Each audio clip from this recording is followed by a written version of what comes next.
Hello everyone, I am Niharika. Once again, welcome to my channel.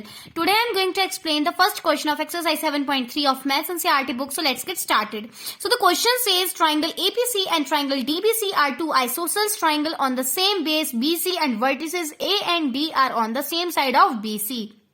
Right तो question का मतलब है कि एक बीसी लाइन सेगमेंट है जिसके ऊपर दो ट्राइंगल्स फॉर्म हुए हैं जो कि दोनों के दोनों ही आइसोसेल्स हैं। अब इस क्वेश्चन में हमें क्या क्या प्रूव करना है वो आपको यहाँ पे गिवन है, जैसे कि ट्राइंगल एबीडी को हमने करना है प्रूव कॉन्ग्रुएंट किस ट्राइंगल के, ट्राइंगल एसीडी के। सेम एज हमें प्रूव करना है triangle ABP congruent triangle ACP, AP bisects angle A as well as angle D and the last one AP is the perpendicular bisector of BC. So ये चारों चीजें हमें करनी है प्रूव। तो उसके लिए हमें लिखना होगा अपना सॉल्यूशन। तो जल्दी से करते हैं solution start. Let's get started. So solution start करने से पहले हमें कुछ इन्फॉर्मेशन लिखनी पड़ती है, जैसे कि क्वेश्चन में क्या क्या चीजें गिवन थी और क्या क्या चीजें हमें प्रूव करनी है। तो जल्दी से डायग्राम बना के ये चीजें हम लिख लेंगे और उसके बाद अपना प्रूफ स्टार्ट कर देंगे। सबसे पहले हमें करना है कॉन्ग्रुएंट प्रूफ ट्राइंगल एबीडी को एंड ट्राइंगल एसीडी को। सबसे पहले हम यही लिख लेंगे in triangle ABD and triangle ACD. अब हमें कोई तीन चीजें इक्वल चाहिए जिसके बाद ही हमारे ट्राइंगल कॉन्ग्रुएंट हो सकते हैं। तो पहले अपने फिगर की ओर चलते हैं।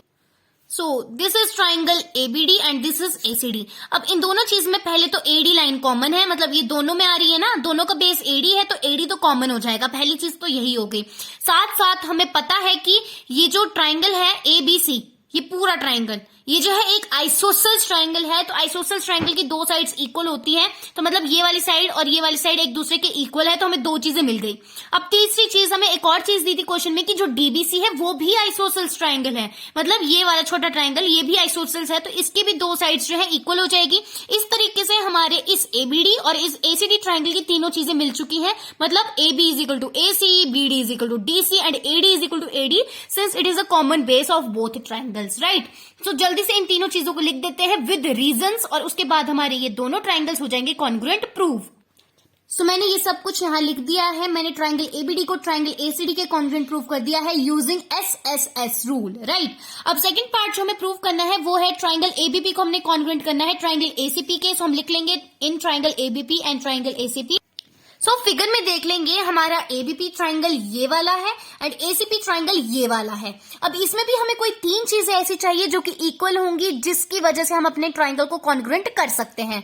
पहली चीज तो यही हो जाएगी AB is equal to AC, क्योंकि ये पूरा ट्राइंगल जो है आइसोसेल्स है, इसलिए इसकी दो अपोजिट साइड्स तो इक्वल होगी, तो मतलब एक चीज तो हमें मिल गई। दूसरी चीज हो जाएगी AP is equal to AP, क्योंकि आप देख सकते हो इन दोनों ट्राइंगल्स में ये वाली लाइन सेगमेंट कॉमन है, ये हो जाएगी कॉमन साइड। अब तीसरी चीज जो हमें चाहिए वो हो जाएगी सिंस AP जो है एक टाइप से इस तरीके की लाइन बनी हुई है, तो इसे हम लिख सकते हैं, या फिर इस वाली लाइन को अगर हम छोड़ दें तो हम देख सकते हैं इस ट्राइंगल में ये आइसोसेल्स है और इसकी दो अपोजिट साइड्स इक्वल है। हम एक थ्योरम लगा सकते हैं जो हमने 7.2 एक्सरसाइज में की है कि जब किसी ट्राइंगल की दो अपोजिट साइड्स इक्वल होती है तो उसके एंगल्स भी इक्वल होंगे। राइट, और इसका रीजन हो जाएगा angles opposite to equal sides are also equal. This is through the theorem 7.2। Theorem 7.2 लगी है, इसका नाम दे देते हैं हम एंगल नंबर 1, इसको नाम देते हैं एंगल नंबर 2। अब आप देख सकते हो हमें तीनों चीजें मिल गई है जिसके बाद हम अपने ट्राइंगल को कॉन्ग्रुएंट प्रूव करते हैं। तो इन तीनों चीजों को हम लिख लेते हैं विद रीजंस। सेकंड पार्ट भी मैंने यहाँ पे सॉल्व कर लिया है। जिन दो ट्राइंगल्स को कॉन्ग्रुएंट प्रूव करना था उनके लिए मैंने ये तीन चीजें इक्वल और कॉमन ढूंढ ली है और इसके बाद ये दोनों ट्राइंगल कॉन्ग्रुएंट हो चुके हैं using the SAS congruency criteria. Right, दो चीजें तो हो गई सॉल्व। अब थर्ड चीज हमें प्रूव करनी थी which is AP bisects angle A as well as angle D। Right, तो उसके लिए आप देख सकते हो कि हमने सेकंड पार्ट में भी ABP और ACP को कॉन्ग्रुएंट प्रूव करा। अब अगेन डायग्राम पे आ जाते हैं। अब हमने ABP और ACP को हमने कॉन्ग्रुएंट तो प्रूव कर लिया है। अब आप देख सकते हो यहाँ पे बनता है ये वाला एंगल और ये वाला एंगल। अब हम इन दोनों को अगर इक्वल कर दे तो उसके बाद ये पता चल जाएगा कि एंगल A जो है बाइसेक्ट हो रहा है because of AP। Right, angle A को अगर हमें बताना है बाइसेक्ट, ठीक है, उसके बाद हमें बताना है कि एंगल D भी बाइसेक्ट हो रहा है। तो उसके लिए हमें सबसे पहले इस DBP और इस DPC ट्राइंगल को कॉन्ग्रुएंट प्रूव करना होगा, उसके बाद ही हम CPCT से इस एंगल को इस एंगल के इक्वल कर पाएंगे। फर्स्ट ऑफ ऑल हमने ABP को तो ACP के इक्वल कर ही लिया है, तो एंगल A का ये वाला पार्ट इसको अगर हम एंगल 3 नाम दे दें और इसको एंगल 4, एंगल 3 और 4 एक दूसरे के इक्वल हो जाएंगे बिकॉज ऑफ CPCT, क्योंकि ये दोनों ट्राइंगल पहले से ही कॉन्ग्रुएंट हो चुके हैं। यहां पे मैं लिख देती हूँ थर्ड पार्ट में, since ABP is congruent triangle ACP, so angle 3 is equal to angle 4 by CPCT. Right अब फिलहाल के लिए इसको हम इक्वेशन 1 बना लेते हैं. राइट अब वैसे ही मैंने आपको कहा था कि हमें जिस तरीके से हमने एंगल 3 को एंगल 4 के इक्वल करा उसी तरीके से हमें, चलिए इसको नाम दे देते हैं एंगल 5 और इस वाले को दे देते हैं नाम एंगल 6. अब हमें उसी तरीके से एंगल 5 और एंगल 6 को भी जो है इक्वल प्रूव करना है ताकि हम बता सके कि एंगल डी भी बाइसेक्ट हो रहा है. तो उसके लिए सबसे पहले हम इस डीबीपी और इस डीपीसी ट्रायंगल को कॉन्ग्रुएंट कर लेते हैं नेक्स्ट पेज पे. सो डीबीपी और डीपीसी में कुछ इक्वल चीजें ढूंढ लेते हैं. हमें क्वेश्चन में पहले से गिवन है कि डीबी और डीसी एक दूसरे के इक्वल हैं. डीपी और डीपी भी एक दूसरे के इक्वल हो जाएंगे क्योंकि ये दोनों ट्रायंगल्स का एक बेस है, कॉमन बेस है, कॉमन साइड है. राइट अब दो चीजें मिल गई. तीसरी चीज क्या हो जाएगी, जैसे कि मैंने आपको बताया था थ्योरम 7.2, अगर किसी आइसोसेलेस ट्रायंगल की दो अपोजिट साइड्स इक्वल होती हैं तो उसके अपोजिट एंगल्स भी इक्वल हो जाएंगे using theorem 7.2 which says angles opposite to equal sides are also equal. मतलब ये मैंने आपको पहले भी बताया था एंगल 1 जो है एंगल 2 के इक्वल है, तो मतलब इसका हाफ उसके हाफ के इक्वल हो जाएगा. तो अब इसको नाम चेंज करना पड़ेगा. एक्चुअली ये हो जाएगा डीपीबी और ये हो जाएगा डीसीपी. राइट ये दोनों एंगल्स भी एक दूसरे के इक्वल हो जाएंगे. अब जल्दी से इन तीनों रीजंस को लिख देते हैं जिससे हमारे दो ट्रायंगल कॉन्ग्रुएंट हो सकते हैं.